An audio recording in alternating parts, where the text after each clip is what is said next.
فضيلة الشيخ وفقكم الله، هذا سائل من خارج هذه البلاد يقول: في بلدنا تأمرنا وزارة الشؤون الإسلامية بفعل البدع بعد الصلوات الخمس، تأمر الأئمة بذلك، فإن لم يفعل الإمام هذه البدع ووقف عن الإمامة.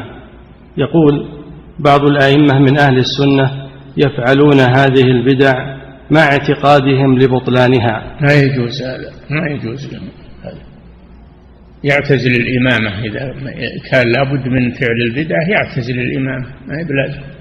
لا يجوز له يأخذ الإمامة ويفعل البدع ويقول أنا ما نويتها وأنا أكرهها لا تفعلها. لا طاعة لمخلوق في معصية الخالق. نعم. والراتب اللي تأخذه في هذه الإمامة التي يلزمونك بالبدع الراتب حرام هذا. نعم.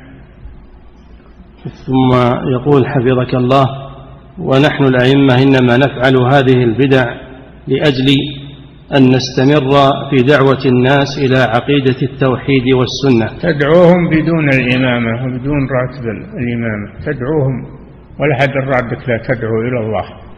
نعم. فضيلة